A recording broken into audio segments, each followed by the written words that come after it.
السلام عليكم ورحمة الله وبركاته.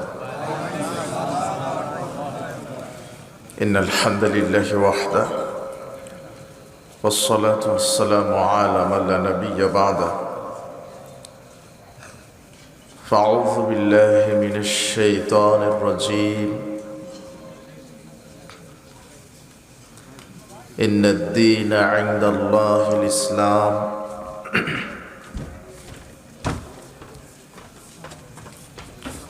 وقال الله تعالى: وما يبتغي غير الإسلام دينا فلا يقبل منه وهو في الآخرة من الخاسرين. وقال الله تعالى: إن الذين فرقوا دينهم وكانوا شيعا لست منهم في شيء. عن ثوبان قال: قال رسول الله صلى الله عليه وسلم: لا تزال طائفة من أمتي ظاهرين على الحق لا يضرهم من خذلهم حتى يأتي أمر الله وهم كذلك. رواه مسلم. عن أبي هريرة قال: قال رسول الله صلى الله عليه وسلم: بدأ الإسلام غريبا وسيعود كما بدأ فطوبى للغرباء. رواه مسلم.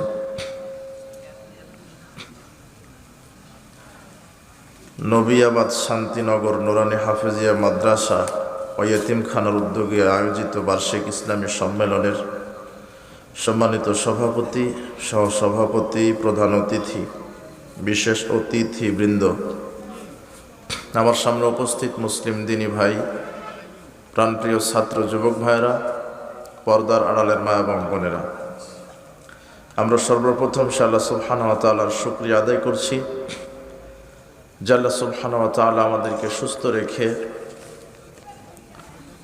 এমন একটি বরকতমণ্ডিত মর্যাদাপূর্ণ জায়গায় আসার বসার তৌফিক দিয়েছেন।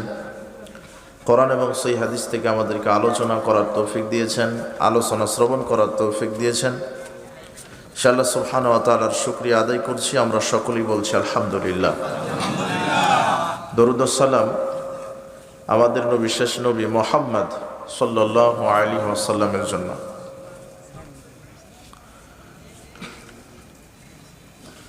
আমরা আজকে সংক্ষিপ্ত সময়ে যে বিষয়টি আলোচনা করব তা হচ্ছে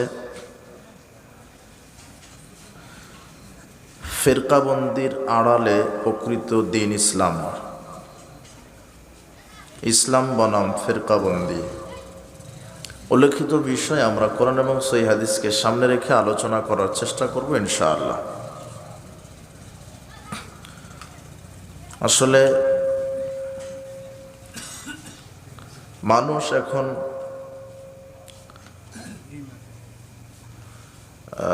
পপুলারিটির দিকে ধাপিত হয়ে যাচ্ছে। দিন যত যাচ্ছে তত মানুষ প্রিয়রিটি জিনিসের দিকে মানুষ যাচ্ছে না। মানুষ এখন আবেগে ধর্ম মানতে চায়, কিন্তু বিবেক দিয়ে মানতে চায় না। মানুষ এখন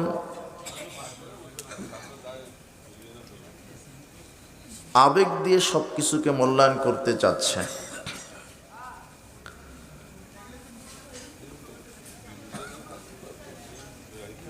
আর এত ব্যস্ততা মানুষের বেড়ে গেছে, দুনিয়াবি ব্যস্ততা, মানুষ দুনিয়া নিয়ে ব্যস্ত। দুনিয়া দুনিয়া। আপনি একজনকে বলবেন যে ভাই চলেন, ওখানে ইসলামী সম্মেলন অনুষ্ঠিত হয়েছে, একটু চলেন, গিয়ে কোরআন হাদিসের আলোচনা শুনে আসি। ও বলবে যে আমি ব্যস্ত আছি। ও ব্যবসা নিয়ে ব্যস্ত, ও চাকরি নিয়ে ব্যস্ত, পরিবার নিয়ে ব্যস্ত, ক্ষেত কৃষি নিয়ে ব্যস্ত, গাড়ি বাড়ি নিয়ে ব্যস্ত, বিজনেস নিয়ে ব্যস্ত। এক একজন ব্যস্ততা দেখাচ্ছে, কিন্তু এই ব্যস্ততা কতদিন? সর্বোচ্চ 60 বছর, 80 বছর, 100 বছর। কিন্তু যখন জীবনটা শেষ হয়ে যাবে এরপরে যে জীবনে আমরা পাড়ি দিব তার কোনো শেষ আছে না। এই জন্য আমি বলি সবচেয়ে বোকা মানুষ তারা যারা মাত্র 60-70 বছর জীবনকে প্রাধান্য দিতে গিয়ে অসীম পরকালকে ভুলে থাকে, পরকালকে হারিয়ে ফেলে। এদের চাইতে বোকা মানুষ আকাশের নিচে জমিনের উপরে আর নাই।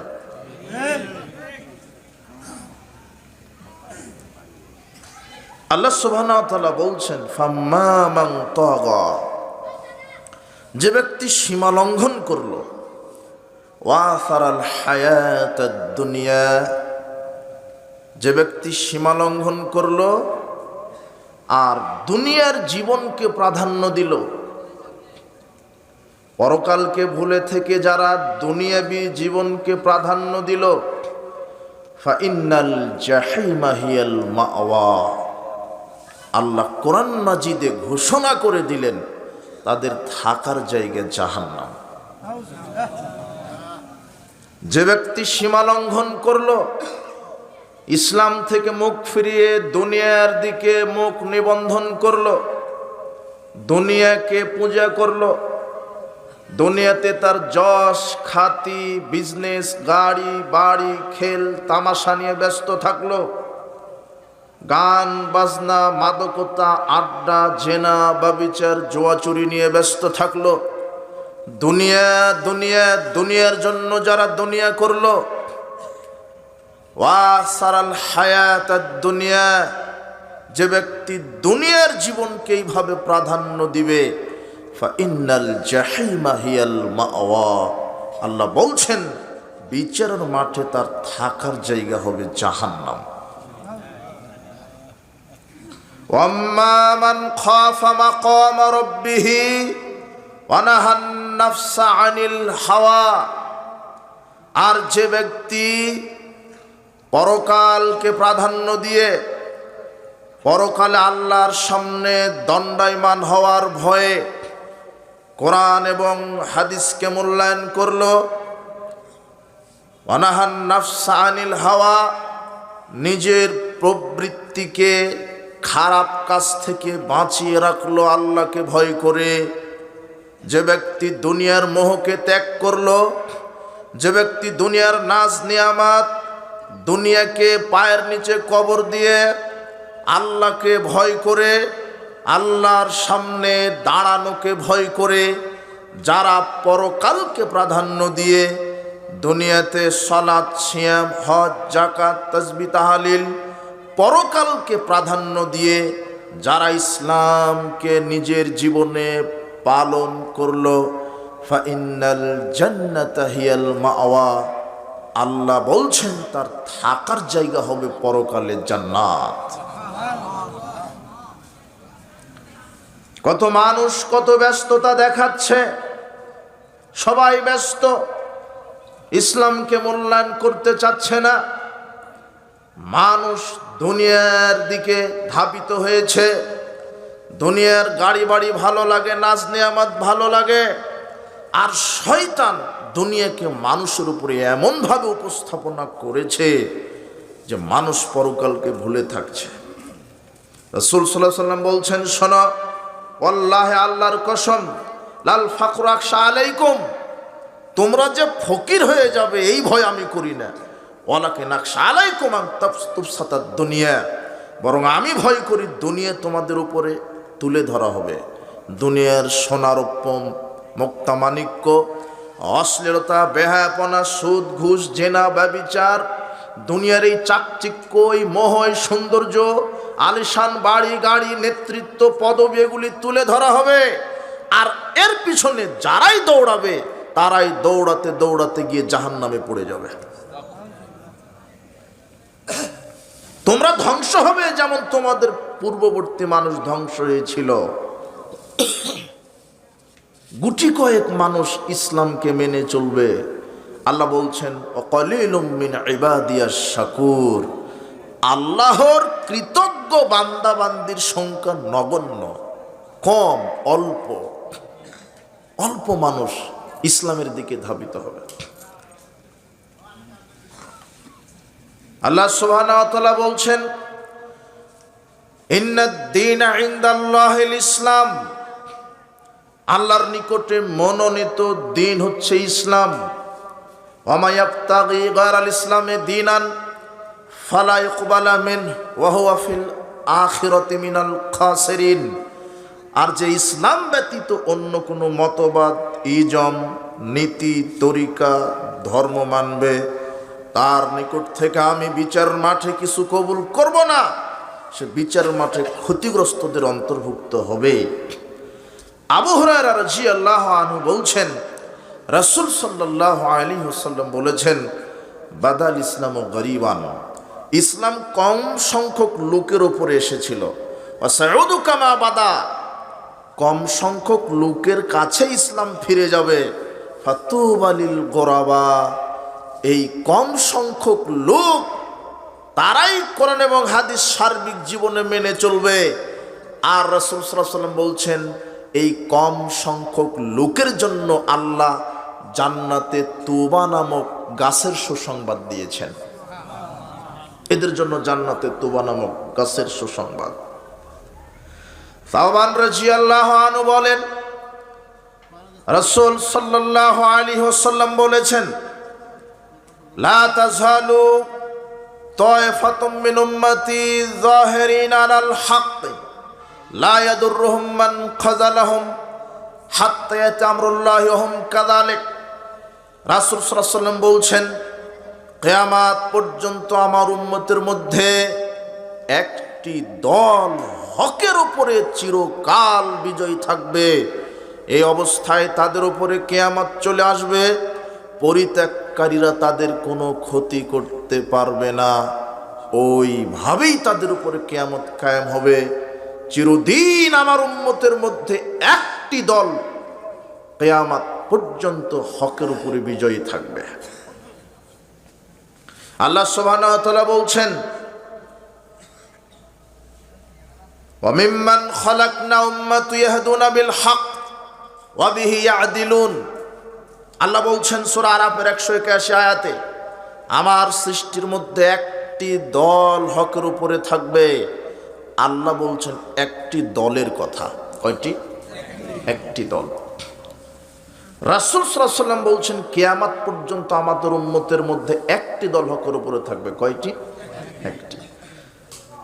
কিন্তু আল্লাহ বলছেন ইসলামের মধ্যে অনেক দল, ফিরকা তৈরি হবে, সৃষ্টি হবে, শয়তান সৃষ্টি করবে। আল্লাহ বলছেন আমার মনোনীত জীবন ব্যবস্থা ইসলাম, আর ইসলামকে বাদ দিয়ে যারা অন্য ফিরকা, অন্য মতবাদ, অন্য ইজম মেনে চলবে, তাদের নিকট থেকে আমি কিছু কবুল করব না। আল্লাহ বলছেন আমার দিন মনোনীত ইসলাম। আবার আল্লাহ বলছেন ইন্নাল্লাযীনা ফাররাকু দীনাহুম ওয়া কানু শিয়াআ, এই দিন ইসলামকে এক শ্রেণীর মানুষ নিজেদের স্বার্থের জন্য টুকরা টুকরা করবে, বিভক্ত করবে, বিভিন্ন ফেরকায় বিভক্ত করবে। এটা আল্লাহ বলে দিয়েছেন। দিন ইসলামকে মানুষ কি করে ফেলবে? টুকরা টুকরা করে ফেলবে, বিভিন্ন দল উপদলে বিভক্ত করবে। এটা আল্লাহ বলছেন। আল্লাহ বলছেন আমার পক্ষ থেকে মনোনীত দিন ইসলাম।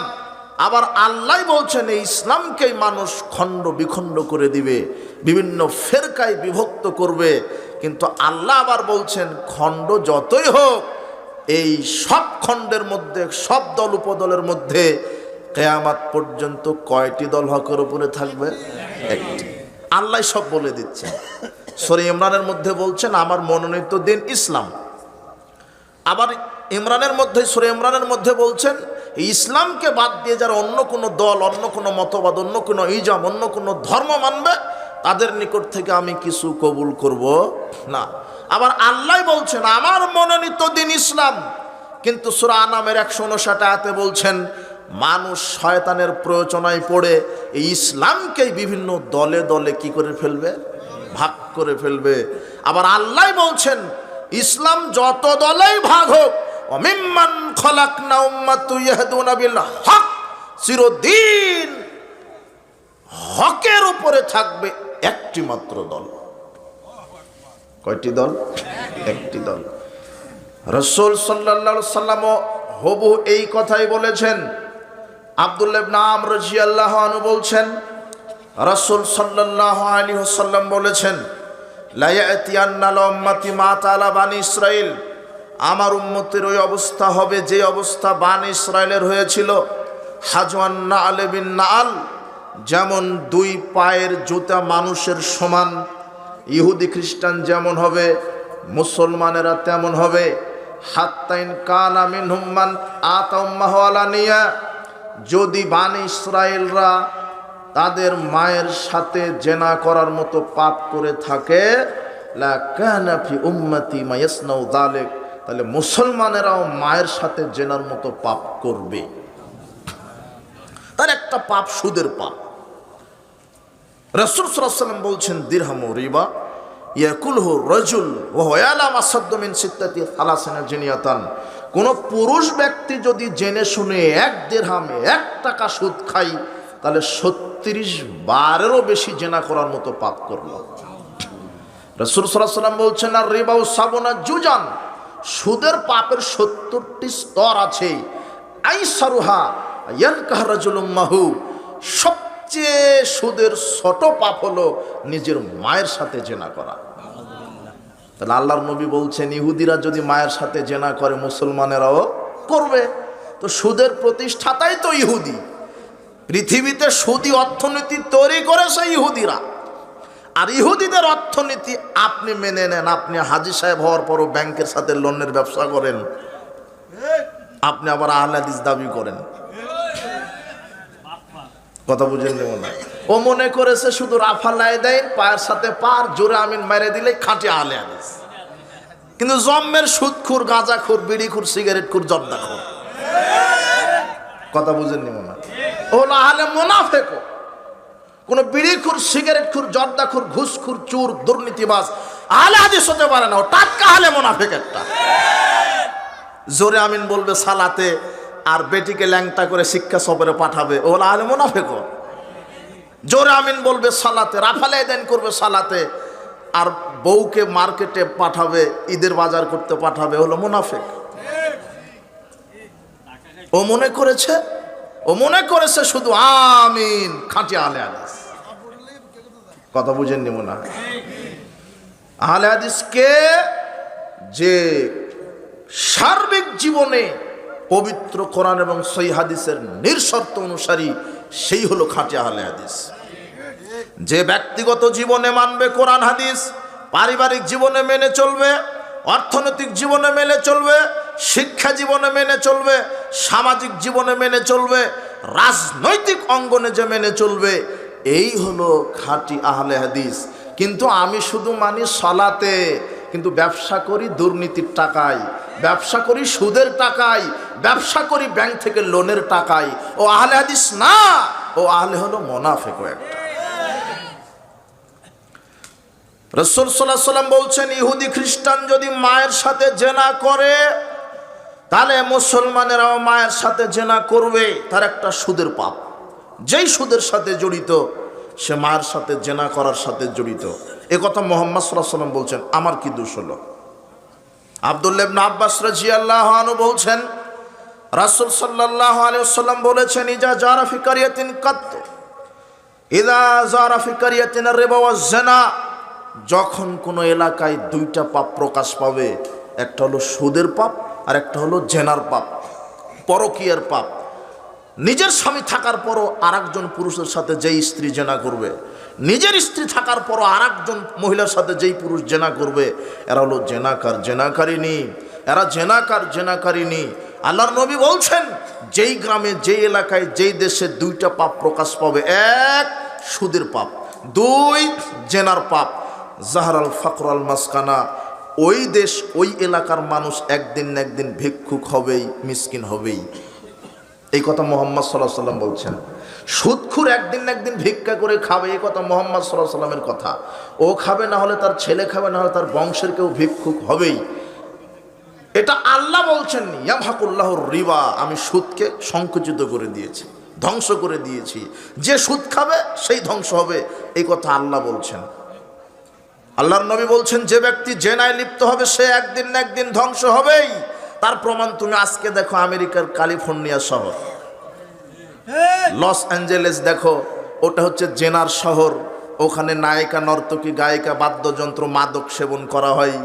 নেতা নেত্রীকে মদ দিয়ে আপনার স্বাগত জানানো হয়। ওখানে ল্যাংটা নারীকে নাচানো হয়।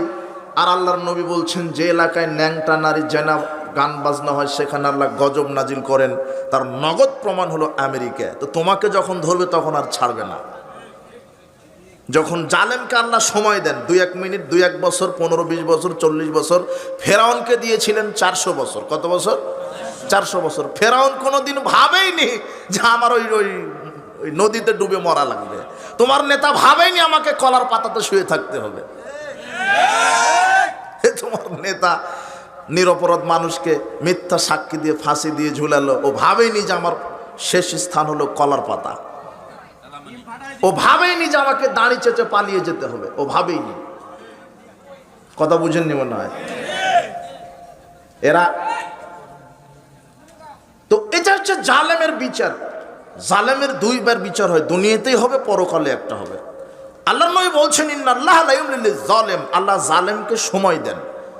হাত্তা ইযা আখাযাহু লাম ইফলিতুহু, অবশেষে জালেমকে যখন ধরে তখন আর ছেড়ে দেন না। পৃথিবীতে এমন কিছু হয়েছে নাকি যে যেই জালেমকে ধরেছেন তাকে ছেড়ে দিয়েছে? না। নমরুদকে যখন ধরেছে ওকে ধ্বংস করে দিয়েছে। কারণকে যখন ধরেছে তখন ধ্বংস করে দিয়েছে। ফেরাউনকে যখন ধরেছে তখন তাকে ডুবিয়ে মেরেছে। আপনি যদি জালেম হন, আল্লাহ আপনাকে সময় দিতে দিতে যখন ধরবেন, আপনি যত বড়ই ক্ষমতাশীল হল, আল্লাহ আপনাকে মাটির নিচে দাবিয়ে দিতে পারেন। ওটা আল্লাহ তো সর্বশক্তিমান। আল্লাহ সর্বশক্তিমান। বলছিলাম, যে এলাকায় 2টা পাপ প্রকাশ পাবে, ইদা যাহারা ফি কারিয়াতিন, আল্লাহর নবী বলছেন, যে এলাকায় 2টা পাপ প্রকাশ পাবে, জাহারাল ফাকর ওয়াল মাসকানা, সেই এলাকার মানুষ ফকির মিসকিন হয়ে যাবে। সেই এলাকার মানুষ মানে যেই 2টা পাপের সাথে জড়িত সেই এই গজবে লিপ্ত হবে, ফকির হবে অথবা মিসকিন হয়ে যাবে। আজ হোক আর কাল হোক হবেই। যারা জেনা করে বেড়াচ্ছে এরা আজ হোক আর কাল হোক ভিক্ষুক হবেই। যারা সুদের সাথে জড়িত আজ হোক আর কাল হোক এরা ভিক্ষুক হবেই। আল্লাহর নবী বলছেন, ইহুদি খ্রিস্টান যদি মায়ের সাথে জেনা করে তাহলে মুসলমানেরও মায়ের সাথে জেনা করবে। তার একটা পাপের নমুনা কি বলা হলো? সুদ। সুদ খেলে মায়ের সাথে জেনার মতো পাপ হয়। তো আমি এটা বলতে চাচ্ছি না, আমি বলতে চাচ্ছি ইসলামের মধ্যে ফিরকাবন্দি। রাসূল সাল্লাল্লাহু আলাইহি ওয়াসাল্লাম বলছেন, ইন্না বানি ইসরাঈলা তাফাররাকাত আলা সিনতাইন ওয়া সাবঈনা মিল্লাতান, বানি ইসরাইল বিভক্ত হয়েছিল 72 কাতারে।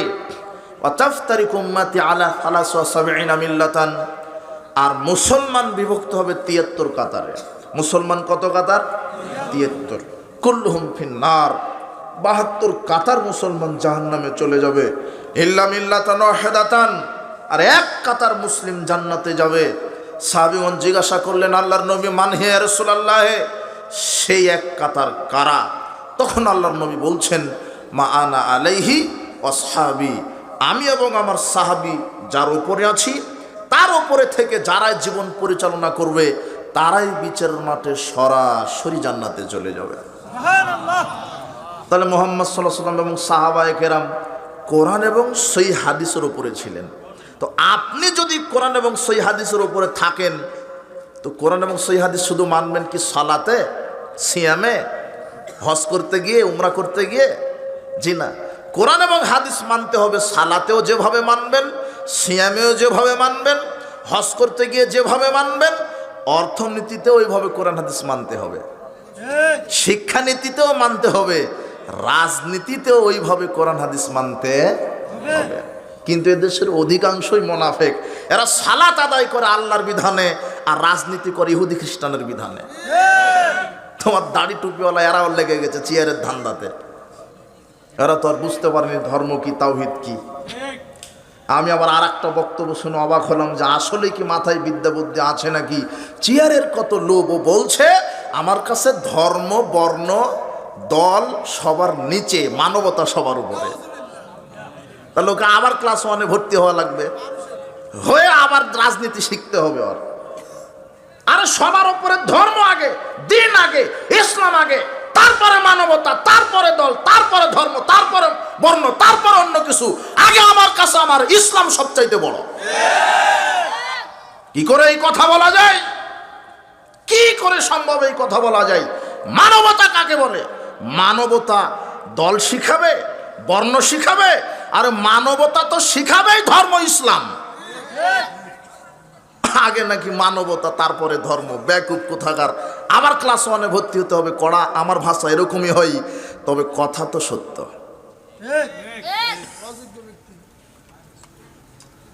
শুধু দুদিনের চেয়ারে থাকবে তাই, অথচ এর কোনো স্থায়িত্ব নেই। একজন চেয়ারে বসবো, আর একজন লাথি দিয়ে নামাবে, এই হলো প্রতিযোগিতা, এর নাম হলো গণতন্ত্র। আর এর পিছনে আপনি ছুটেন, এটা একটা পচাতন্ত্র, একটা বাসি দুর্গন্ধতন্ত্র, একটা চুরিতন্ত্র, হত্যাতন্ত্র, মামলাতন্ত্র, ডাকাতিতন্ত্র। এটা একটা, এই তন্ত্রের উপরে ভিত্তি করে শোনেন, ইসলাম বাংলার জমিনে কায়েম হবে ইসলামী তরিকায়। কিয়ামত পর্যন্ত ইহুদি খ্রিস্টানের এই পথভ্রষ্ট তরিকায় ইসলাম কায়েম হতে পারে না কোনোদিন ইনশাআল্লাহ। ইসলামিক খেলাফা কায়েম হবে। এই দেশে রাজনীতি করা ফরজ। যারা রাজনীতি করছেন, আমি বলছি আপনারা করেন রাজনীতি, কোনো আপত্তি নাই, কিন্তু রাজনীতি করতে হবে মুহাম্মদ সাল্লাল্লাহু আলাইহি ওয়াসাল্লামের রাজনীতি। রাজনীতি করেন, রাজনীতি তো করতে হবে, আপনাকেই ক্ষমতায় থাকতে হবে। আর ইসলাম কোনোদিন, ইসলামের নীতি কোনোদিন নেতার পরিবর্তন করা নয়। ইসলামের নীতি হলো নীতির পরিবর্তন করা। নেতার পরিবর্তন হয়ে কি লাভ? যদি রাষ্ট্রীয়ভাবে ঘুষ, দুর্নীতি, মাদকতা, সুদের অর্থনীতি, ব্যাংক থাকে, তো নেতার পরিবর্তন হয়ে কি লাভ হলো? নীতির পরিবর্তন দরকার। আর আমরা আগামীতে দলীয় সরকার কামনা করি না, আল্লাহর কাছে বলবো, আল্লাহ এমন একটা নির্দলীয় নেতা বাংলার জমিনে পাঠিয়ে দেন, যিনি সব দলের মধ্য থেকে চুরি, বাটপাড়ি, জেনা, ব্যভিচার সবগুলিকে লাথি মেরে সব আল্লাহর তাওহীদকে প্রতিষ্ঠা করবে, এমন একটা নেতা আমাদের সামনে পাঠিয়ে দাও। আমরা এই দোয়াটা করি। ইসলাম নীতির পরিবর্তন চাই, নেতার নয়। আপনি ক্ষমতায় থাকেন, শুধু ইসলামের দাবি কি? এদেশের নেতা হবে আলেম ওলামা, এদেশের সংসদে 300টা সিটে বসে থাকবে, নেতা হবে, এমপি মন্ত্রী হবে আলেম ওলামা, আর এই দেশের সংবিধান হবে কোরআন আর হাদিস, কুল্লু খালাস, সব শেষ। তখন আর কোরআন হাদিস যদি সংবিধান হয়, তখন মাওলানা সাহেব আর বক্তব্য দিয়ে বলা লাগবে না, বাবারা সুদ খায় না, সুদ লাথি মেরে কবর দেওয়া হবে। তখন কোরআন হাদিস যদি সংবিধানে থাকে, তখন আর এভাবে বলা হবে না, বাবাজিরা তোমরা, এই যুবক যুবতী তোমরা জেনা করো না। তখন এমনিতেই ছেলেদের পড়াশোনার ব্যবস্থা আলাদা হবে, নারীদের পড়াশোনা আলাদা হবে। কোরআন যদি সংবিধানে বসে, কোরআন হাদিস বাংলার এই সংসদে যদি কোরআন হাদিস বসে, সেদিন আর ওয়াজ করা হবে না, বাবাজিরা নামাজ পড়ো। তখন নামাজ বাধ্যতামূলক করে দেওয়া হবে। তো সালাত আদায় করবে না, রাষ্ট্রীয়ভাবে বলে দেওয়া হবে, তার জানাজা করা হবে না। কিসের ওয়াজ করা? বাবাজিরা নামাজ পড়ো। কোরআন যদি সংবিধানে বসে, তাহলে বেনামাজিদেরকে হয় ফাঁসি দিবে, না হলে চিরকাল জেলখানায় বন্দি করে দিবে। এটা হলো ইসলাম। তাহলে কোরআন দেখতে হবে। কোরআন যদি সংসদে বসে, তাহলে চুরি বন্ধ হবে, মাদক বন্ধ হবে, দুর্নীতি বন্ধ হবে, খেল তামাশা, এই সব কিছু বন্ধ হবে। এই সংবিধান আমরা চাই। আর এই দেশের নেতা চাই হলো আলেম ওলামা, যাদের আকীদা মানা সঠিক, এমন আলেম ওলামা। আল্লাহ তুমি তোমার পক্ষ থেকে এমন একজন নেতা তুমি নির্বাচন করে দাও। আমাদের দলের পরিবর্তন লাগবে না, আপনি থাকেন। ওই শেখ হাসিনার ছেলের নাম কি? সজীব অজিত জয়। ও আসুক, এসে দাড়ি ছেড়ে দিবে, টুপি পরবে, আলখাল্লা জুব্বা পরবে, আর বলবে যে এই যে 300টা সিটে দেশের আলেম ওলামাকে বসালাম নেতা হিসেবে, আর সংবিধান থাকলো কোরআন আর হাদিস। কোনো আপত্তি আছে? আপত্তি আছে। আমাকে খেতে হবে সব, আমাকেই খেতে হবে, ওকে যেতে দিব না। কথা বুঝেন নেব না, না হলে ক্ষমতায় যেতেই পারেনি। যেভাবে টেন্ডারবাজি দুর্নীতি শুরু হয়েছে এদের, ক্ষমতায় গেলে কি করবে এরা? কথা বুঝেন নেব না। আগে আমাদের ইসলামী জালসা বন্ধ করতো মাঝহাবিরা বা বিভিন্ন যারা কট্টরপন্থী, এরা বন্ধ করত, আর একক দলীয়ভাবে ক্ষমতার জোরে বন্ধ হতো। আর এখন প্রোগ্রাম বন্ধ হচ্ছে যে কে প্রধান অতিথি হবে, এই ঠেলাঠেলিতে প্রোগ্রামই বন্ধ। ও বলছে যে আমার প্রধান অতিথি হতে হবে, ও বলছে আমার হতে হবে, ও বলছে আমি খাবো। সবাই ধান্দাবাজ। সবাই ধান্দাবাজ। কি করবেন আপনি? এই গণতন্ত্রটাই পচা, এটা কয়লা, ও ধুবেন মরা পর্যন্ত ধুলের গন্ধ যাবে না, এর নাম হলো গণতন্ত্র। বলছিলাম গণতন্ত্র কুফরিতন্ত্র, গণতন্ত্র শিরকিতন্ত্র। এই সেকুলারিজম, কুফরি মতবাদ, এর সাথে কোনো মুসলিম উম্মাহ জড়িয়ে থাকতে পারে না। আমরা ইসলামী খেলাফা চাই, নেতা চাই সিলেকশনে, বাছাইয়ের মাধ্যমে যোগ্য নেতা চাই। আর আপনি ক্ষমতায় থাকেন, কোনো আপত্তি নেই। আমি বলছি না আমি আপনার ক্যানভাস করতে আসেনি, আমি জিন্দাউলির সার্টিফিকেটও দিতে আসেনি, আমি কোনো দলের ক্যানভাস করতে আসিনি। আমি শুধু বলতে এসেছি এই দেশে রাজনীতি চলছে বাপদাদা থেকে, রাজনীতি চলবে, নেতাও হবে, নেতা হবে আলেম ওলামা, রাজনীতি হবে কোরআন হাদিস দিয়ে, সংবিধান হবে কোরআন হাদিস দিয়ে। এটাই আমরা চাচ্ছি। রাজনীতি তো করতেই হবে। বলছিলাম সার্বিক জীবনে যারা কোরআন এবং সুন্নাহ মেনে চলবে এরাই বিচার মাঠে সরাসরি জান্নাতে যাবে। আল্লাহ বলছেন আমার পক্ষ থেকে দিন হলো ইসলাম। আল্লাহ বলছেন দিনের মধ্যে মানুষ টুকরা টুকরা করে ফেলবে। আল্লাহ বলছেন টুকরা যতই হোক এক টুকরা হক পথে থাকবে। রাসূল সাল্লাল্লাহু আলাইহি ওয়াসাল্লাম বলছেন আমার মুসলিম উম্মত 73 কাতার হবে। কাতার যতই হোক এক কাতার কোথায় যাবে? জান্নাতে। কাতার যতই হোক কিয়ামত পর্যন্ত কয় কাতার হকের উপরে বিজয় থাকবে? এক কাতার। কিন্তু আজকে দেখেন ইসলামের মধ্যে কত দল মতবাদ। আর 1981 সালের সরকারি জরিপে শুধু বাংলাদেশে পীরের সংখ্যা ছিল 2,98,000। কোনো পীরকে দেখতে পারে না। এক পীর আর এক পীরের মুরিদকে বলছে কাফের, ওদেরই ফতোয়া তোরা কেউ মুসলমান না। আবার দুদিন আগে সাদ এবং জুবায়ের গ্রুপ লাঠি নিয়ে নামলো মাঠে, এ বলছে ও কাফের, ও বলছে এ কাফের, ওদের ফতোয়াতে ওরাই কেউ মুসলমান না। কথা বুঝেননি মনে হয়? অবাক কথা। শুধু সরকারি জরিপ, এটা তো 1981 সালের, এখন গণনা করলে কত হবে? শুধু পীরতন্ত্রে যদি এরকম চলে।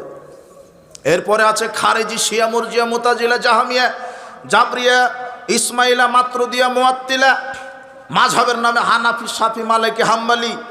এরপরে আছে তরিকার নামে কাদেরিয়া, চিশতিয়া, নকশবন্দিয়া, মুজাদ্দিদিয়া, আটরশি, সরসিনা, মাইজ ভান্ডারি, কুতুববাগ, রাজারবাগ, চন্দ্রপুরি, ফুলতলি। কত মাযহাবের নামে, তরিকার নামে কত মাজার খানকা আছে, এক একটা ইসলামের নামে দল। সবাই বলছে মুসলিম। কাদেরি যারা তারাও বলছে মুসলিম, কাদিয়ানি যারা তারাও বলছে মুসলিম, তো খারেজি যারা তারাও বলছে মুসলিম। তো যত দল জন্মগ্রহণ করেছে ইসলামের নামে সবাই বলছে মুসলিম। কিন্তু আল্লাহ তো বলছেন এক দল থাকবে হকের উপরে। কিন্তু আল্লাহর নবী বলছেন যতই দল হোক এক দল তো থাকবে হকের উপরে বিজয়ী, আর এক দল তো জান্নাতি। সেই দল কোনটা?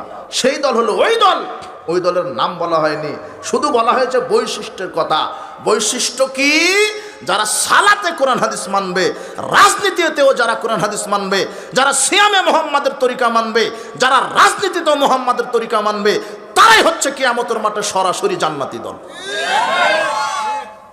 সব জায়গাতে যারা মুহাম্মদ সাল্লাল্লাহু আলাইহি ওয়াসাল্লামকে মেনে চলবে, সব জায়গাতে।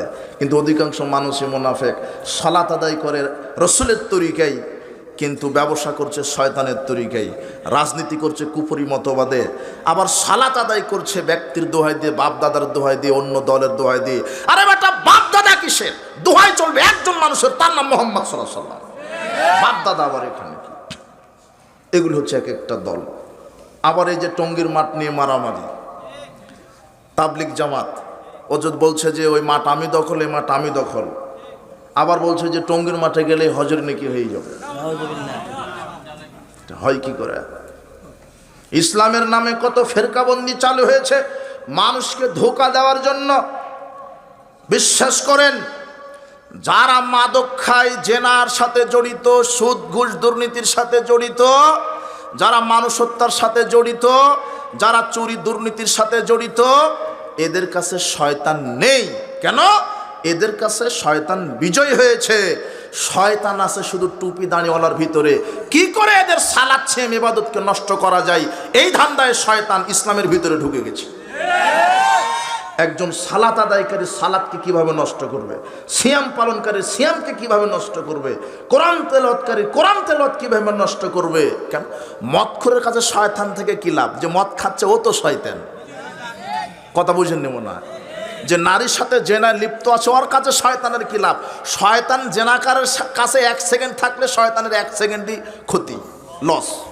ওই 1 সেকেন্ড একজন নামাজি ব্যক্তিকে সময় দিলে পথভ্রষ্ট করা যাবে। ওই 1 সেকেন্ড অন্য কোনো দিনদার মানুষের আমলকে নষ্ট করার জন্য উৎপেতে আছে শয়তান। এই জন্য শয়তান মানুষের ঈমান আমলকে নষ্ট করার জন্য আকীদার ভিতরে শিরক ঢুকিয়েছে, আমলের ভিতরে বেদাত ঢুকিয়েছে, নেক্সট শুরুতে ধোঁকা দিচ্ছে, নেক্সট শুরুতে ধোঁকা, নেক্সট শুরুতে শয়তান ধোঁকা দিচ্ছে। কিভাবে আপনার আকীদা ঈমানকে নষ্ট করা যায়, তাই ভ্রান্ত আকীদা ঢুকিয়ে দিয়েছে, ভ্রান্ত আকীদা ঢুকিয়ে দিয়েছে। কিভাবে আপনার আমলকে নষ্ট করা যায়, ওখানে বেদাত ঢুকিয়ে দিয়েছে। আকীদা মানে যেটা মানুষ ধারণ করে, যেটা মানুষ ব্রেনে ধারণ করে, লালন করে, যার বিশ্বাসের উপরে আমল করে, সেটা হলো আকীদা। এই আকীদার ভিতরে শয়তান ঢুকে গেছে। দেখেন এই দেশে কিছু শয়তানের দালাল আছে। কি আছে? শয়তানের দালাল। এই কথা আল্লাহ বলছেন, একটু লক্ষ্য করেন। মুসনাদে আহমদের 4131 নম্বর হাদিস, আব্দুল্লাহ ইবনে মাসউদ রাদিয়াল্লাহু আনহু বলছেন, খত্তালানা রাসূলুল্লাহ সাল্লাল্লাহু আলাইহি ওয়াসাল্লাম খত্তান। রাসূল সাল্লাল্লাহু আলাইহি ওয়াসাল্লাম একদা সোজা রেখা টানলেন, রেখা টেনে বললেন, হাদা সাবিলুল্লাহ, এইটা হলো আল্লাহর রাস্তা। ফাম্মা খত্তা খুতুতান আন ইয়ামিনি ওয়া শিমালিহি, এরপরে তিনি ডানে বামে আরো অনেক বক্র রেখা টানলেন। রেখা টেনে বললেন, হাদি সুবুলুন আলা কুল্লি সাবিলিন মিনহা শাইতান, এগুলিও রাস্তা, তবে প্রত্যেক রাস্তায় এক একটা শয়তান বসে আছে। এগুলিও রাস্তা, তবে প্রত্যেক রাস্তায় এক একটা শয়তান বসে আছে। আল্লাহর নবী বললেন, এগুলিও রাস্তা, কিন্তু প্রত্যেক রাস্তায় এক একটা শয়তান বসে আছে। এই শয়তান কোন শয়তান? এই শয়তান কোন শয়তান? আল্লাহর নবী মুসলিমের 1847 নম্বর হাদিসে বলছেন, কুলুবুহুম কুলুবুশ শায়াতিন ফি দুসমানিন সিন, কিছু আলখাল্লা পাগড়ি টুপিওয়ালা দাড়িওয়ালা লোককে দেখতে মনে হবে বুজুর্গানে দিন, কিন্তু এদের অন্তর হবে টাটকা শয়তানের। তার মানে আল্লাহর নবী বোঝাতে চাইলেন যে দুনিয়াতে কিছু আলেম রূপী শয়তান আছে। কি রূপী? আলেম রূপী শয়তান। এই যে প্রত্যেক বক্ররেখাতে বসে আছে আলেম রূপী শয়তান, প্রত্যেক বক্ররেখাতে বসে আছে আলেম রূপী শয়তান। দেখেন আর একটা হাদিস এবারত করলে স্পষ্ট হবেন, সহিহ বুখারীর 3606 নম্বর হাদিস, আল্লাহর নবী বলছেন, শোনো, দুআতুন ইলা আবওয়াবি জাহান্নাম, জাহান্নামের দিকে ডাকার জন্য কিছু বক্তা বের হবে। কি বের হবে? বক্তা। কিছু আলেম, কিছু দায়ী বের হবে, যারা মানুষকে বক্তব্য দিয়ে ওয়াজ করে কোথায় নিয়ে যাবে? অবাক একটা কথা আল্লাহর নবী বললেন, আশ্চর্য কথা। হুযায়ফা ইবনুল ইয়ামান বলছেন রাদিয়াল্লাহু তাআলা আনহু, তিনি বলছেন, আল্লাহর নবী কি কথা শোনালেন, বক্তা আবার কি করে শ্রোতাকে ওয়াজ করে জাহান্নামে নিয়ে যাবে? এরকম কি আলেম হবে? সিফহুম লানা, ওই আলেমের পরিচয় আমাদেরকে বলেন তো, ওই আলেমের পরিচয় আমাদেরকে বলেন তো। তখন আল্লাহর নবী বলছেন, হুম মিন জিলদাতিনা ইয়াতাকাল্লামুনা বিআলসিনাতিনা, তারা হবে মুসলমান, তারা কোরআন হাদিস থেকেই বক্তব্য দিবে। কোথায় থেকে বক্তব্য দিবে? কোরআন হাদিস থেকে বক্তব্য দিবে। কিন্তু আশ্চর্য একটা কথা, মান আজাবাহু মিলাহা কাযাফু ফিহা, আল্লাহর নবী বলছেন, এই বক্তার বক্তব্য শুনে যারা আমল করবে তারাই জাহান্নামে চলে যাবে। কিন্তু বক্তা তো কোরআন হাদিস থেকে বক্তব্য দিবে। এখন আবার কি হলো? আবার কি অবস্থা? বক্তা কোরআন হাদিস থেকেই বক্তব্য দিবে, কিন্তু ওই বক্তব্য শুনে শ্রোতারা কোথায় চলে যাবে? জাহান্নাম। তার মানে কি কোরআন হাদিস জাহান্নামের দিকে নিয়ে যাওয়ার জন্য এসেছে? না। তো ঘটনা কি?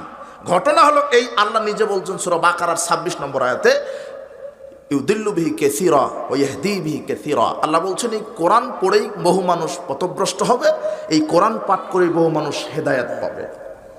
দেখেন কোরআন পাঠ করেই বক্তা জনগণকে মুশরিক বানাচ্ছে। এই যত খানকা, মাজার, ওরস, দরগার যারা দাড়ি টুপি পাগড়িওয়ালা শয়তান, এরাই হলো ইবলিশের এজেন্ট, দালালেরা। এরাই খানকা, মাজার, শিরকের ফ্যাক্টরি তৈরি করে এদেশের হাজারো লক্ষ কোটি মানুষের ঈমানকে চুরি করছে। এরা কোরআনের দলিল দিচ্ছে যে এই যে মাজারে যে পীর শুয়ে আছে, এই পীরের সুপারিশ ছাড়া জান্নাত হবে না। পীর ধরা ফরজ, এটা কোরআনে আছে। পীর ধরা কি ফরজ, এটা কোথায় আছে? কোরআনে। দেখেন দলিল দিচ্ছে বক্তা সাহেব আলেম, ও দলিল দিচ্ছে আল্লাহর নবী বলছেন বক্তা কোথায় থেকে ওয়াজ করবে? কোরআন থেকেই। দেখেন বক্তা কোরআন থেকেই দলিল দিচ্ছে পীর ধরা ফরজ। কি? ইয়া আইয়ুহাল্লাযীনা আমানুত্তাকুল্লাহ ওয়াবতাগু ইলাইহিল ওয়াসিলা, হে বিশ্বাসীগণ আল্লাহকে ভয় করো আর ওয়াসিলা ধরো, মানে পীর ধরো। ওয়াসিলা মানে কি? পীর। আয়াত ঠিক আছে, কিন্তু মৌলানা সাহেব বিকৃত করে দিল অর্থটা। ওয়াসিলা মানে পীর নয়। আল্লাহর নবী সাহাবীদেরকে বলছেন ওয়াসিলা মানে ঈমান, আমল, আল্লাহর গুণবাচক নাম, সৎ ব্যক্তির দোয়া। ওয়াসিলা মানে ঈমান, ঈমানের ওসিলায় আল্লাহর নৈকট্য চাইবেন। ওই যে সারা আলাইহিস সালাম স্বৈরাচারী বাদশার নিকটে যখন গেলেন, তখন স্বৈরাচারী বাদশাহ সারা আলাইহিস সালামকে ভোগ করতে চাইলেন, ঘটনা মনে পড়ছে না? তখন সারা আলাইহিস সালাম বললেন আমাকে একটু সময় দেন। ফাকামাত তাওয়াদ্দা, সারা দাঁড়িয়ে অজু করলেন, এরপরে 2 রাকাত সালাত আদায় করে আল্লাহর কাছে বললেন আল্লাহুম্মা ইন কুনতু আমানতু বিকা ওয়া বিরাসূলিকা ওয়া হাসানতু ফারজি ইল্লা লা যাওজি ফালা তুসাল্লাত আলাইয়াল কাফির।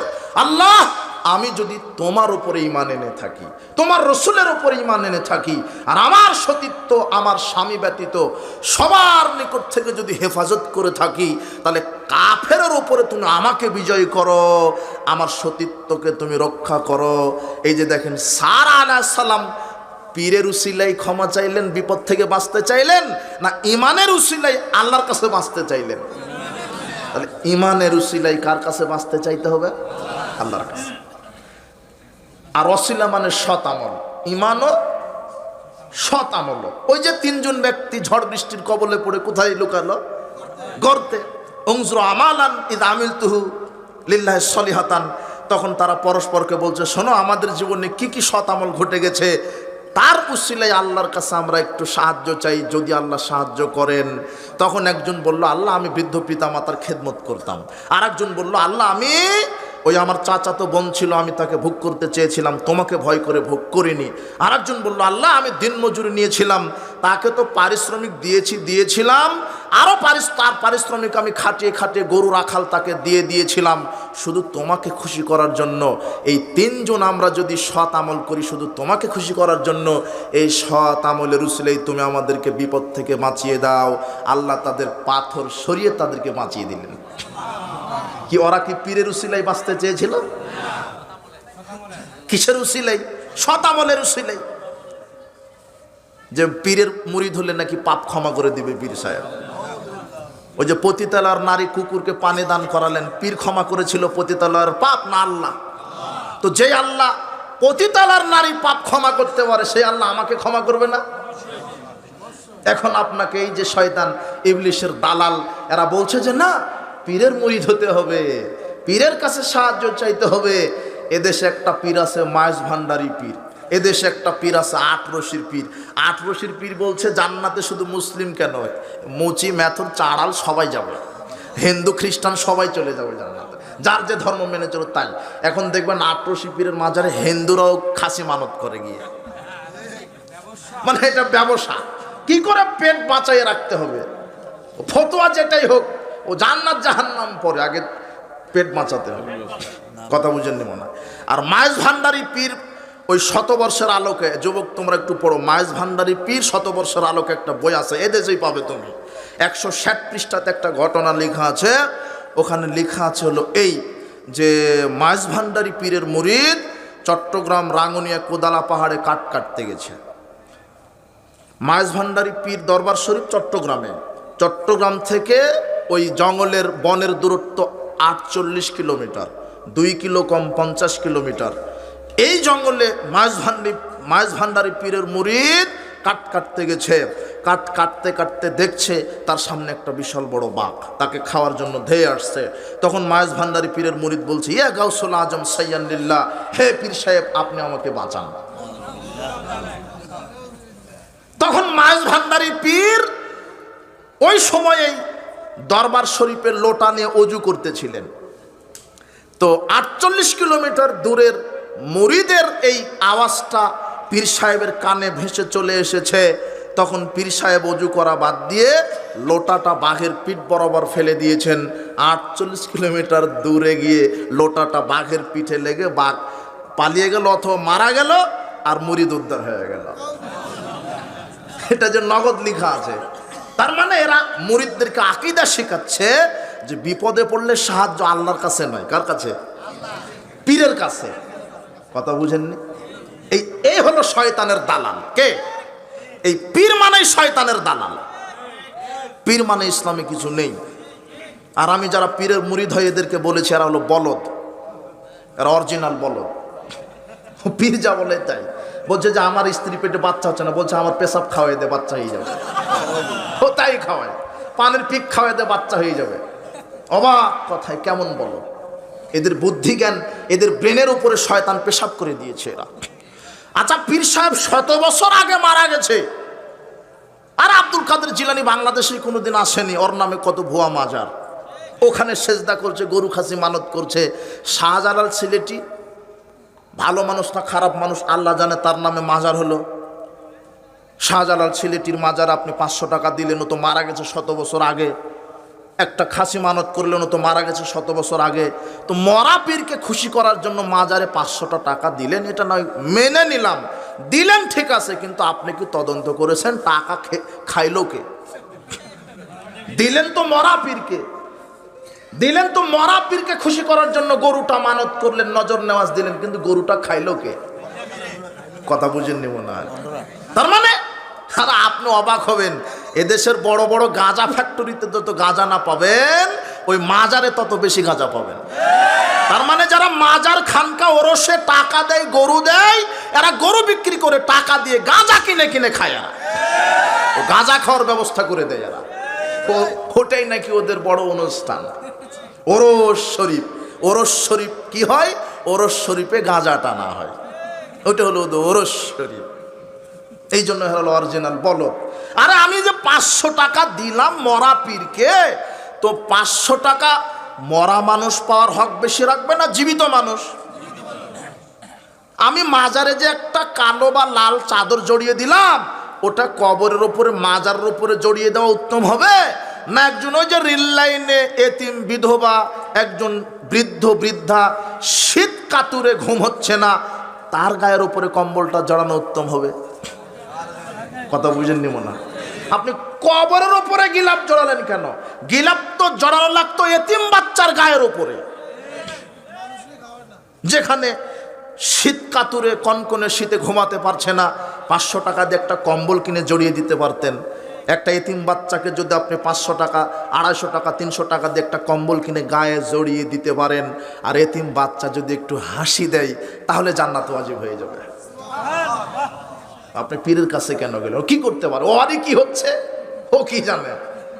ওকে খুশি করতে গেলেন কেন? তার মানে শয়তানেদের এই পীরের মুরিদ, এদের কাছে কোরআন এবং সহিহ হাদিসের স্পষ্ট দলিল পেশ করার পরও যারা খানকা মাজার এগুলি পূজায় বিশ্বাসী, এরা মুশরিক, এরা ইসলাম থেকে বের হয়ে গেছে।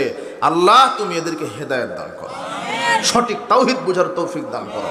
বলছিলাম আল্লাহ সুবহানাহু ওয়া তাআলা বলছেন, ওয়াকাযালিকা জাআলনা লিকুল্লি নাবিয়্যিন আদুওয়ান শায়াতিনাল ইনসি ওয়াল জিন্নি। আল্লাহ বলছেন আমি যুগে যুগে নবীদের এবং নবীদের কাছে শত্রু প্রেরণ করেছি। মানুষের মধ্য থেকেও শত্রু ছিল, জিনদের মধ্য থেকে শত্রু ছিল। এটা হলো সূরা আনামের 112 আয়াত। এরপরে সূরা আনআমের 121 আয়াতে বলছেন, ওয়াইন্নাশ শায়াতিনা লা ইউহুনা ইলা আউলিয়াইহিম লিউজাদিলুকুম। নিশ্চয় শয়তান তার প্রতিনিধির কাছে ওহী নাজিল করে। কার কাছে? শয়তানের কি আছে এই দেশে পৃথিবীতে? কি আছে? প্রতিনিধি। দালাল বুঝেন? দালাল, এজেন্ট। শয়তানের কি আছে? দালাল। এই শয়তানের দালাল কারা?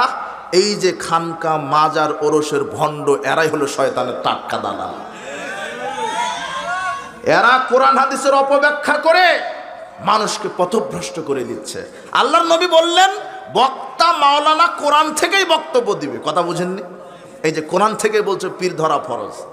তো এই যে ওয়াবতাগু ইলাইহিল ওয়াসিলা, তোমরা ওয়াসিলা ধরো মানে পীর ধরো। এই ওয়াসিলা মানে পীর ধরো, এই ওহিটা নাজিল করলো কে? শয়তান। শয়তান তার দালালের উপর ওহি নাজিল করে বলে দিল যে তুমি তোমার মুরিদদেরকে বুঝাও ওয়াসিলা মানে পীর ধরা। এখন আপনি শয়তানের বুঝ নিবেন না মুহাম্মদ সাল্লাল্লাহু আলাইহি ওয়াসাল্লামের বুঝ নিবেন? এইভাবে কোরআন হাদিসকে বিকৃত করে মানুষকে মুশরিক বানাচ্ছে। বলছিলাম এইভাবেই এদেশে পৃথিবীতে ইসলামের নামে এত দল মতবাদ তৈরি হওয়ার একটা মৌলিক কারণ হচ্ছে কোরআন সুন্নাহ নিজেদের মতো করে বোঝা, নিজেদের মতো করে ব্যাখ্যা দেওয়া। এই জন্যই এত দল। অথচ কোরআন নাজিল হয়েছে কার উপরে? রাসূল সাল্লাল্লাহু আলাইহি ওয়াসাল্লামের উপরে। কাদের সময়ে? সাহাবীদের সময়ে। তা রাসূল সাল্লাল্লাহু আলাইহি ওয়াসাল্লামের বুঝ নেবেন না শয়তানের বুঝ নেবেন? রাসূল সাল্লাল্লাহু আলাইহি ওয়াসাল্লামের। এই জন্য শয়তান তার দালালদেরকে ওহী নাজিল করে, আর শয়তানের দালালি হলো এই যে ভণ্ড যারা, এই যে পথভ্রষ্ট আলেম, এরাই শরীয়তকে বিকৃতি করছে। মিথ্যা ফজিলতের ধোঁকা। এদেশে একটা দাওয়াতি কাফেলা কাজ করে যার ভিত্তি হলো মিথ্যা, যে বলছে আমার কাছে তাবলিগ জামাতের এই শরীয়ত প্রকাশ পেয়েছে স্বপ্নের মাধ্যমে। তাহলে এদেরকে বুঝাবেন কি দিয়ে আপনি? স্বপ্নের মাধ্যমে নাকি এসেছে এই তাবলিগ জামাতের তরিকা? আরে স্বপ্নে আসা তো বহু দূরের কথা, স্বপ্নে পাওয়া তো বহু দূরের কথা। মুহাম্মদ সাল্লাল্লাহু আলাইহি সাল্লামের তরিকাকে বাদ দিয়ে যদি এখন অন্য কোনো নবীর তরিকাকে মানেন তবু আপনি জাহান্নামে যাবেন। রাসূল সাল্লাল্লাহু বলছেন লাউ বাদালাকুম মূসা, এই সাহাবারা শোনো, এখন যদি মূসা তোমাদের মাঝে আসে ফাত্তাবাতুমুহু, আর মূসার ইত্তেবা যদি করো, ওয়া তারাকতুমুনি, আর আমি মুহাম্মদ সাল্লাল্লাহু আলাইহি সাল্লামের ইত্তেবাকে যদি তোমরা ছেড়ে দাও, আমার সুন্নাহ আমার তরিকাকে যদি তোমরা ছেড়ে দাও, লা দালালতুম আন সাওয়াইস সাবিলা, তাহলে তোমরা পথভ্রষ্ট হয়ে যাবে।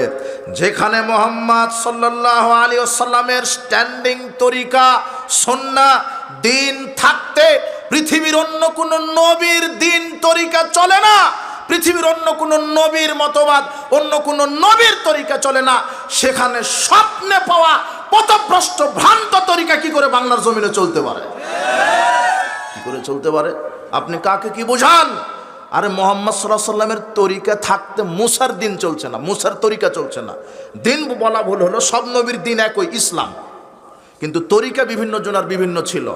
যেখানে মুহাম্মদ সাল্লাল্লাহু আলাইহি ওয়াসাল্লামের তরিকা থাকতে অন্য কোন নবীর তরিকা চলছে না, সেখানে বড় হুজুরের তরিকা চলবে? মাজারের, কবরের, পীরের, ওলিয়া উলিয়া, গাউস কুতুব, স্বপ্নে পাওয়া দিন ধর্ম চলবে না, যেখানে অন্য কোন নবীর তরিকাই চলছে না। এরা বলে কি? পাগলেরা বলে কি? এরা আবার এরা চালু করেছে সব মন গড়া কথা, বলছে যে কি চিল্লেই যেতে হবে। তো চিল্লা প্রথা কোথায় পেলেন? এক চিল্লা মানে 40 দিন যেতে হবে, 3 চিল্লা মানে 4 মাস যেতে হবে, বছর চিল্লা মানে 1 বছর, জীবন চিল্লা মানে সারা বছর, বউ ছাওয়াল যা হয় যাক, সারা বছর। অবাক একটা ধর্ম, অবাক একটা মতবাদ। চিল্লা প্রথা ইসলামের নেই। আবার এদের আর একটা নীতিমালা হলো কাশফ। এদের আকীদা হলো যে গায়েবের খবর নাকি পীর সাহেবেরা জানে, অথচ গায়েব কে জানে? গায়েবের চাবি সমূহ কার হাতে? গায়েবের চাবি সমূহ আল্লাহর কাছে। অথচ বলছে যে বুজুর্গানে দিন, বড় বড় পীর আউলিয়ারা গায়েব জানে। ফাজাইল আমলের 441 পৃষ্ঠাতে একটা কাহিনী লেখা আছে। আবু ইয়াজিদ কুরতুবী তিনি বলছেন যে কেউ যদি 70,000 বার লা ইলাহা ইল্লাল্লাহ বলতে পারে তাহলে তাকে আর জাহান্নাম স্পর্শ করবে না। তো আমি এটা শোনার পরে 70,000 বার লা ইলাহা ইল্লাল্লাহ বলে আমার জন্য জমা করে রাখলাম, আর আরেকবার 70,000 পাঠ করে আমার স্ত্রীর জন্য জমা করে রাখলাম। মানে জান্নাত কনফার্ম, ওরা সার্টিফিকেট নিজে অর্জন করে নিল। কথা বুঝেননি? তো একটা বাচ্চা খেতে খেতে বলছে যে আমি গায়েবের খবর আমি জেনে ফেলেছি, আমার আম্মা জাহান্নামে পুড়ছে। তখন আবু ইয়াজিদ কুরতুবী বলছেন আমি বাচ্চাকে না বলেই ওই 70,000 ওর মায়ের জন্য বকশিয়ে দিলাম। হ্যাঁ, দান করে দিলাম। আল্লাহ আমার লাগবে না, 70,000 দিয়ে তুমি এই বাচ্চার মাকে জাহান্নাম থেকে বাঁচিয়ে দাও। তখন বাচ্চার মাকে জাহান্নামের আগুন থেকে বাঁচিয়ে দিল। বাচ্চা গায়েবের খবর বুঝতে পেরে আবু ইয়াজিদ কুরতুবীকে বলছেন, আমার আম্মা জাহান্নাম থেকে মুক্তি পেয়েছে। তখন আবু ইয়াজিদ কুরতুবী বলছেন, হ্যাঁ, তাহলে এটাই সত্যায়ন করে যে 70,000 বার যে লা ইলাহা ইল্লাল্লাহ বলে নিজের নামে বকশিয়ে রাখবে সেই জান্নাতে চলে যাবে। কথা বুঝেননি মনে হয়? তো ওর মা যে জাহান্নামে আসে বা জান্নাতে আসে ওটা তো গায়েবের ব্যাপার, ওটা জানবেন কে? আল্লাহ। গায়েবের খবর কে জান্নাত জাহান্নাম এটা কে বলতে পারে? আল্লাহ বলতে পারে। পৃথিবীর কোনো আলেম ওলামা, কোনো নবীগণ বলতে পারবে না যে ও জান্নাতি ও জাহান্নামী। এটা কে বলতে পারে? একমাত্র আল্লাহ। এগুলো শিরকে আকীদা শেখানো হচ্ছে। এর নাম আমরা রেখেছি ভেজালে আমল। এটা ফাজাইল আমলের কথা। 441 পৃষ্ঠাতে এই কথা লেখা আছে, ঘটনা লেখা আছে। এরপরে তাদের আকীদা কি? অধিকাংশ এই সিল্লাই যারা ঘুরে বেড়ায়, আমি নিন্দা করছি না, তাবলিগ করা ফরজ, আমি একটু বলবো, আপনি একটু ধৈর্য ধারণ, একটু শুনে আমি শেষ করে দেবো, একটু ধৈর্য ধারণ করেন। অধিকাংশই চিল্লাই যারা ঘুরে বেড়ায় এদেরকে শিখিয়ে দেওয়া হয়েছে যে আল্লাহ নিরাকার। অথচ আল্লাহ নিজের পরিচয় নিজেই দিচ্ছেন। আল্লাহ বলছেন, হে ইবলিস মা মানাকান তাসজুদা লিমা খালাকতু বিয়াদাইয়া, হে ইবলিস আমি যে আদমকে আমার নিজের 2 হাতকে সেজদা দিতে তোকে কিসে বাধা দিল? আল্লাহর 2টা কি আছে? হাত। আল্লাহ নিজের পরিচয় নিজেই দিচ্ছেন। বিচারের মাঠে আল্লাহ জাহান্নামের ভিতরে পা ঢুকিয়ে দিবেন, জাহান্নাম পূর্ণ হবে না। পা ঢুকিয়ে দেওয়ার সাথে সাথে জাহান্নাম বলবে ঠিক আছে যথেষ্ট। তাহলে আল্লাহর কি থাকলো? আল্লাহ বলছেন নূহ আলাইহিস সালামকে বলছেন, ওয়াসনাইল ফুলকা বিআয়ুনিনা, হে নূহ তুমি আমার চোখের সামনে নৌকা তৈরি করো। তাহলে আল্লাহর কি থাকলো? ফাইনামা তুয়াল্লু ফাসামা ওয়াজহুল্লাহ, তোমরা যেদিকে তাকাও সেদিকে আল্লাহর চেহারা। তাহলে আল্লাহর কি থাকলো? চেহারা। আল্লাহর পায়ের কথা বলা আছে, চেহারার কথা বলা আছে, হাতের কথা বলা আছে, নফসের কথা বলা আছে। তো আল্লাহ নিজের পরিচয় নিজেই দিচ্ছেন। তবে আল্লাহ বলছেন লাইসা কামিসলি শাইউন, কোনো কিছু তার মতো নয়। তার সাদৃশ্যতা বর্ণনা করো না। তার হাত আছে কেমন তার হাত, যেমন তার সাথে শোভা পায়। তার পা আছে কেমন তার পা, যেমন তার মতো তার সাথে শোভা পায়। কিন্তু তুলনা করা যাবে না যে আল্লাহর হাত মানুষের হাতের মতো। নাউজুবিল্লাহি মিন যালিক। এটা কারোর সাথে তুলনা চলবে না। কিন্তু আকীদা পোষণ করতে হবে আল্লাহর কি আছে? হাত, পা, চক্ষু আছে। এটা হলো বিশুদ্ধ আকীদা। তাদেরকে শিখিয়ে দেওয়া হয় আল্লাহ সব জায়গাতে বিরাজমান, অথচ কুফরি আকীদা। সত্তাগতভাবে তিনি আছেন কোথায়? আরশে। তিনি আরশে সমুন্নত হয়েছেন। আর রহমান আলাল আরশে ইস্তাওয়া। কোরআন মাজিদে অনেক আয়াতে আল্লাহ এই কথা বলেছেন। কোরআন হাদিসের পরিষ্কার অর্থে আমাদেরকে বিশ্বাসী হতে হবে। আল্লাহ সুবহানাহু ওয়া তাআলা যেভাবে তিনি কোরআন হাদিস অবতীর্ণ করেছেন ওইভাবে আমাদেরকে বিশ্বাস করতে হবে। এদের আকীদার ভিতরে কুফরি আকীদা, শিরক আকীদা ঢুকানো আছে। নবীদের ব্যাপারে এদের আকীদা নবী হায়াতুন নবীতে বিশ্বাসী। এরা বিশ্বাস করে নবী নাকি মারা যান না। অথচ আয়েশা রাদিয়াল্লাহু তাআলা আনহা বলছেন, বুখারী 4446 নম্বর হাদিস, যে মাতান নবী সাল্লাল্লাহু আলাইহি ওয়াসাল্লাম ইন্নাহু লাবাইনা হাকিতানে ওয়া যাকিতানে, রাসূল সাল্লাল্লাহু আলাইহি ওয়াসাল্লাম আমার থুতনি এবং বুকের মাঝে এই জায়গায় মাথা রেখে মাতা তিনি মারা গিয়েছেন। রাসূল সাল্লাল্লাহু আলাইহি ওয়াসাল্লাম দুনিয়াবি জীবন থেকে মারা গিয়েছেন। এটাই হলো বিশুদ্ধ আকীদা।